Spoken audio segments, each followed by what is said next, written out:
Bonjour et bienvenue sur notre site cléboa.com. Aujourd'hui, nous nous rendons à Montreuil pour une manifestation devant la mairie. Donc, je ne sais pas si vous avez vu les images actuellement qui circulent sur Internet par rapport à l'enfant qui s'appelle Caïs. Donc, cet enfant est rentré chez lui. Avec une déchirure anale. Vous avez bien entendu, une déchirure anale. Donc les parents l'ont emmené à l'hôpital, le docteur a constaté ces déchirures et donc ses parents se sont rendus auprès de l'école pour demander une explication. Jusqu'à maintenant, on n'a toujours pas d'explication et même l'affaire a été classée. Donc ses parents ont demandé aux personnes de venir les soutenir devant la mairie. Nous, on va s'y rendre. On va donc vous montrer les images. Nous allons essayer d'interviewer au moins un des parents pour qu'il puisse nous dire ce qu'il en est maintenant. Donc continuez à nous suivre sur notre site cléboa.com et partagez parce que cette information concerne tout le monde. On a besoin d'une justice, c'est un enfant là, c'est un acte sexuel qui a été commis sur cet enfant. Donc la mairie ou la directrice a donné comme réponse que ce sont d'autres enfants qui ont commis ou qui ont mis des jouets dans l'anus du petit. Je pense que ça nous concerne tous. Je pense pas que ça nous concerne tous, peu importe la couleur de peau qu'on a. Nous avons tous des enfants. On donne nos enfants le matin à l'éducation nationale. C'est pas pour les récupérer le soir dans un mauvais état.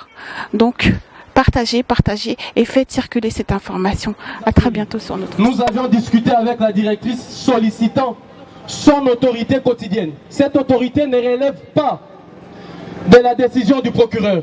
Cette autorité ne relève guère de la décision du maire. Mais cette autorité, c'est une autorité quotidienne qui relève de la directrice. Lorsqu'on vous fait état d'une situation pareille, alors que l'enfant a dit qu'à la présence d'un adulte et des autres enfants, on m'a introduit ce truc-là que vous connaissez derrière mes fesses. Dès la première minute. Alors la responsabilité quotidienne de la directrice serait de commencer à écouter les parents qui étaient là et les parents des autres enfants qui ont subi les mêmes traitements. Mais la directrice s'est mise sur la défensive. Elle a revêtu la toche d'avocat pour commencer à défendre son personnel, parlant de crédibilité, parlant de compétences et je ne sais quoi encore. Nous avons posé la question à la directrice. Voilà ce que l'enfant relate. Et de deux, nous avions demandé à ce que la liste des animateurs ou des encadreurs et des personnels présents en ce moment-là soit mise à nu. Pour que l'on comprenne, que l'on puisse en tant que parents, adultes et responsables élucider la question sans porter l'accusation chez qui que ce soit, contre qui que ce soit. La directrice a refusé. Nous sommes sortis de la mairie et quelques temps après le maire va nous remplacer là-bas, accompagné du commissaire de police, son copain de tout le temps. Ils sont allés alors que l'affaire s'est trouvée sur une phase préliminaire. Donc on venait même de finir, si j'ose dire, de porter plainte. C'était le début de l'opération. Et qu'est-ce que le maire fait? Le maire dit, oh écoutez, devant le parent d'élève, comprenez par là, les parents de la victime ont été automatiquement exclus en ce moment, alors que l'enfant n'était pas encore exclu de l'école. Faisant partie du corps qui représente les parents d'élèves, il aurait fallu que ces parents-là soient là. Mais c'est le comportement que le maire n'a pas affiché. Il a dit aux parents, je cite, tout ce que vous remarquez là, tout ce qu'il y a sur le corps de l'enfant, c'est des traces qui ne relèvent pas d'une agression sexuelle. Et que c'était une question de constipation, la famille est en train d'extrapoler. Lorsque nous allons à l'IMJ, l'unité médicale judiciaire, ils disent qu'en France, ici en France, il n'y a pas de moyens ou des analyses poussées permettant d'affirmer qu'il y a eu pénétration ou abus sexuel. Alors la première question qui nous est venue à l'esprit était celle de savoir d'où le maire tenait-il cette affirmation? Lui qui n'est pas un expert médical. D'où tenait-il cette affirmation pour dire que cela ne relevait pas d'une agression sexuelle? D'où tenait-il cette affirmation? Alors on a compris dès la première minute qu'est-ce qui allait se passer. Il y a deux mots qui font peur à tout cela. C'est la vérité et la justice. Et nous n'avons guère entendu parler de ces deux mots. Notre démarche depuis le début de cette affaire et ce qui sera jusqu'à la fin de cette affaire, nous voulons vous dire que nous venons de commencer quelque chose dont peut-être la route sera longue, parsemée de plusieurs embûches. Et nous sommes préparés pour ça. Vous êtes des papas, vous êtes des mamans, vous êtes des oncles, des grands frères, des grandes sœurs. Nous avons tous et toutes la responsabilité et le devoir citoyen de faire en sorte que la bombe ambulante qui circule et qui en ce moment est là-bas à Jules Ferry, tranquillement, circule partout. Nous devons faire en sorte que cette bombe-là n'explose pas. Parce que c'est un terroriste sexuel qui en ce moment porte le gilet de cette bombe. Et que personne ne puisse vous distraire, que personne ne vous dise X ou Y. Il n'est nullement question ici de conviction, il n'est nullement question ici, je ne sais pas de quoi qu'ils veulent dire, mais il est question de viol sur mineur, d'abus sexuels avec pénétration ayant causé une déchirure avancée.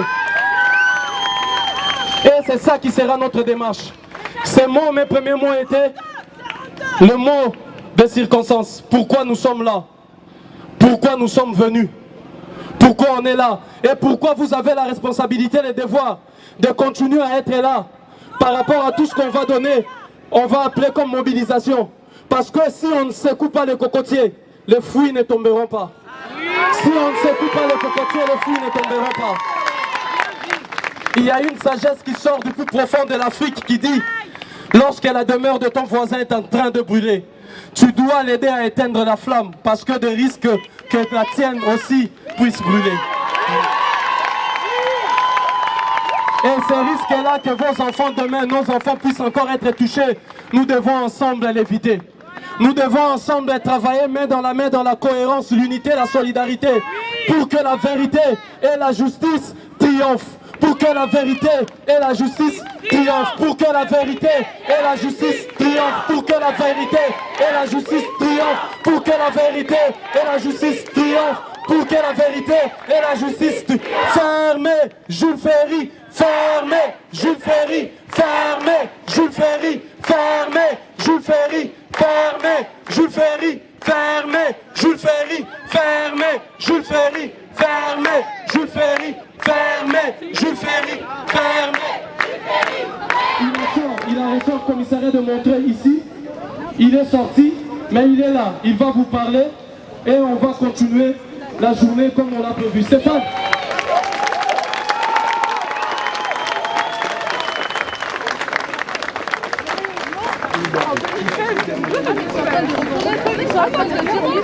Oui, exactement. Ouais, c'est un mouvement panafricain.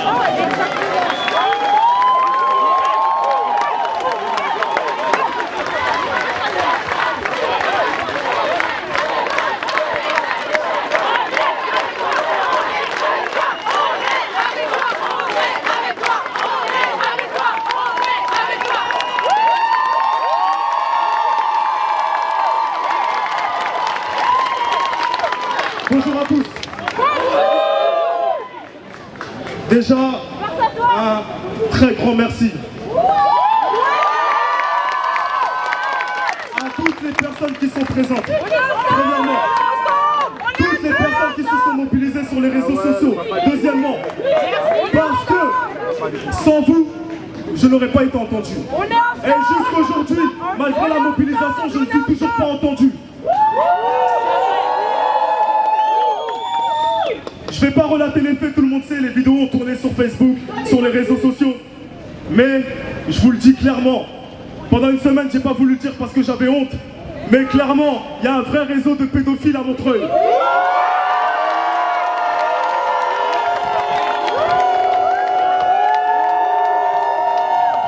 Il y a un vrai réseau de pédophiles à Montreuil, pourquoi?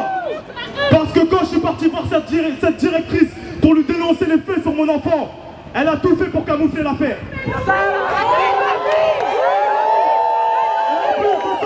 Pour encore plus me manquer de respect, elle a osé porter plainte contre moi.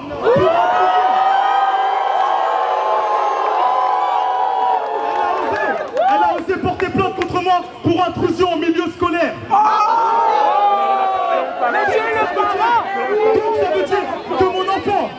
qui est scolarisé à l'école Jules Ferry, qui a reçu, a eu des abus sexuels, je n'ai pas le droit en tant que père.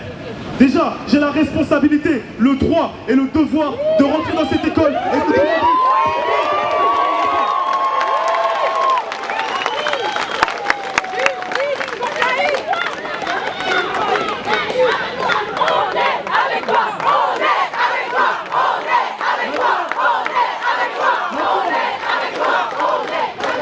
Maintenant, je tiens à dire, parce que, avec tout ce que les réseaux sociaux disent, toutes on va dire, tous les textes qui ont été écrits sur moi, d'accord? Les faits sont bel et bien là. Et surtout, s'il vous plaît, en tant que parent, ou futurs parents, ne croyez surtout pas que ce qui est arrivé à mon enfant est un jeu malsain entre enfants. Ça n'existe pas. Les enfants de 3 ans, 4 ans ne connaissent pas ça. On n'a pas éduqué nos enfants à faire des actes aussi. J'arrive même pas à trouver le mot. Les faits sont là. Ce matin, en sortant du commissariat, la personne m'a bien dit, de toute façon c'est le buzz du moment et ça va se calmer.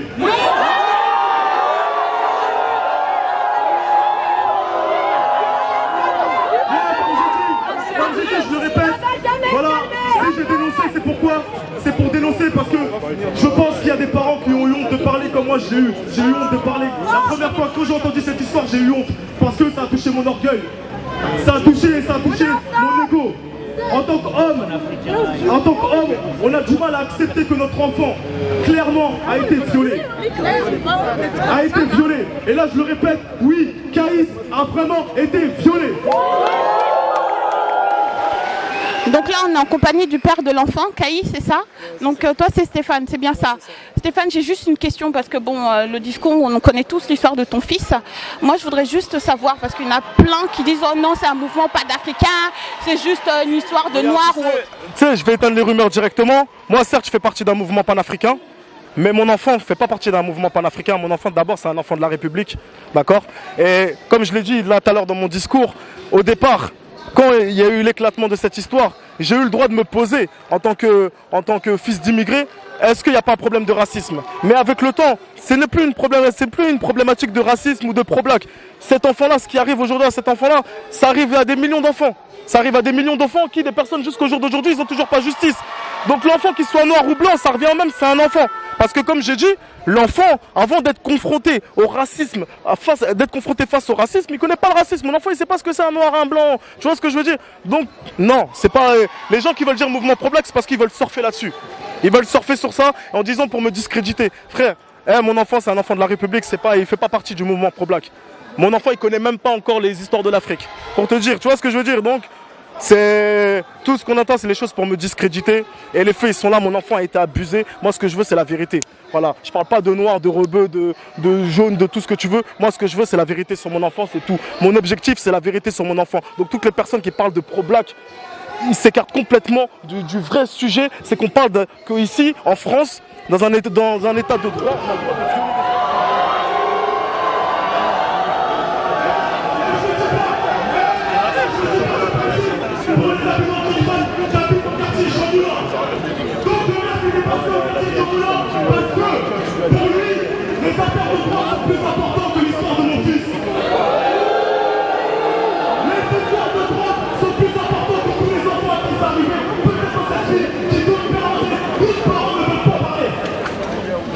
Donc le message à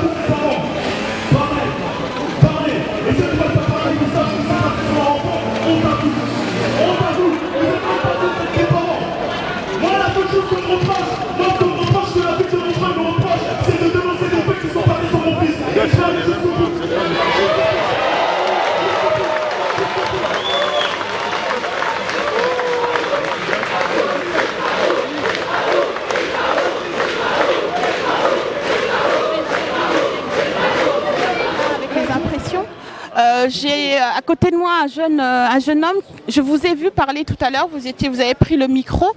On a eu le père qui nous a donné son avis sur ce qui se passe en ce moment. Qu'est-ce que vous avez vous à rajouter de plus? Un mot à faire partager à tout le monde, parce que c'est pas une histoire de communauté, c'est une histoire d'un enfant qui a été donc maltraité, excusez-moi, et dont le père demande juste justice. Nos premiers mots seront d'abord de nous adresser à tous les parents, à tous les grands frères et les grandes sœurs. Que devant un cas pareil, je pense que la première réaction, c'est de venir d'abord s'en tenir de la situation et de deux, d'exprimer sa solidarité. C'est cette volonté-là de s'unir et de s'entraider. La situation qui se passe est tellement grave que parfois on a eu du mal à imaginer et à dire que c'est vraiment ça. Dès la première minute, nous avions essayé de comprendre qu'est-ce qui se passait.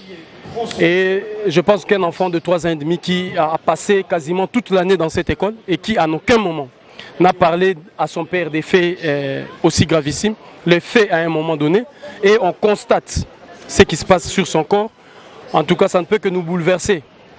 Et nous aurons aussi à condamner l'attitude de la mairie de Montreuil et du maire de Montreuil personnellement, mais aussi du syndicat, je dirais la fédération des parents d'élèves, qui dès la première minute se sont placés du côté de l'accusé. Je dirais de l'accusé parce que c'est l'école qui est remise en question son personnel.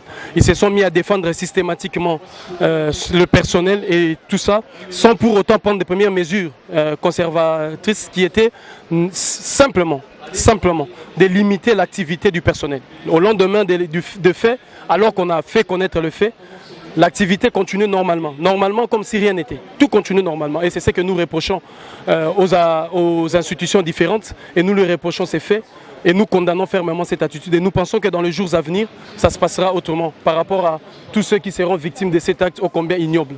Et nous voulons là lancer un mot à toutes les familles, à toutes les personnes, à toutes les mamans et à tous les papas de venir nous rejoindre pour soutenir cette famille. Parce que ce n'est pas facile après avoir vu ou constaté un choc, un acte aussi ignoble pareil sur l'enfant et qui a à côté des institutions de l'État officiel qui jouent le mauvais jeu et que certains médias se permettent aussi le luxe de jouer ces mauvais jeux. En tout cas, nous déplorons ces comportements. Tout à l'heure, on a vu Mokobe, je vais finir avec vous, je sais que vous êtes occupé. Il y a eu Mokobe qui a pris le micro en disant simplement qu'il est déçu parce que ça a beaucoup tourné sur Internet, on a vu des millions de vues ou autres. Et là, bon, il y a du monde, c'est vrai, mais par rapport à un cas pareil, il n'y a pas autant de monde que ça. Qu'est-ce que vous pouvez vous dire à tout le monde en fait? D'abord, si je dois faire un constat, je pense qu'il y a aussi plusieurs facteurs. Il faut regarder le jour, le temps, l'heure. Il faut voir aussi, il y a beaucoup de familles peut-être qui n'en reviennent pas et qui petit à petit auront le temps. Mais ce que je veux leur dire, devant un cas pareil, il faut transcender toutes les exigences. Les exigences qui peuvent être professionnelles, les exigences qui peuvent être, je ne sais pas moi, même des exigences de santé ou quoi, à moins que l'on soit vraiment dans l'incapacité de se déplacer, que la prochaine fois ils doivent se déplacer. Parce que je pense que tout à l'heure, la maman donnera quelques indications par rapport à ce que notre vision dans les jours à venir, comment on va s'organiser pour porter cette affaire sur la place publique. Continuer à la porter comme ça sur la place publique pour que tout le monde, comme je disais tout à l'heure, qu'il y ait une conscience citoyenne qui soit allumée. Cette conscience va essayer de brûler la chape qu'on veut mettre sur cette affaire pour l'étouffer, mais aussi les silences assourdissants de tous ceux qui ne veulent pas que cette histoire éclate. Ok, merci beaucoup. Merci. Mais ça fait vraiment mal. Je suis sur le terrain depuis très longtemps. À chaque fois, c'est toujours la même chose. Normalement, la place devrait être pleine à craquer. On ne devrait même pas se voir normalement. Elle devrait être pleine à craquer. Sur Internet, quand il faut mettre des hashtags, justice pour Caïs, tout le monde est chaud. Mais quand il faut être sur le terrain, il n'y a plus personne. Donc respect à vous. Merci beaucoup.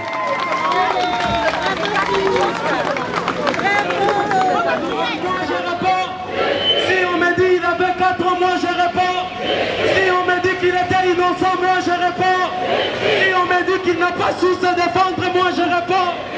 Si on me dit qu'il s'agit d'un enfant de 4 ans, moi je réponds. Oh, si on me dit viol, moi je réponds. Si on me dit pédophilie, moi je réponds. Si on me dit pédophilie, moi je réponds. Si on me dit viol, moi je réponds. Si on me dit pédophilie, je réponds. Si on me dit viol, moi je réponds. Si on me dit qu'il avait 4 ans, je réponds. Si on me dit pédophilie, je réponds. Si on me dit viol, moi je réponds. Oh, si on me dit qu'il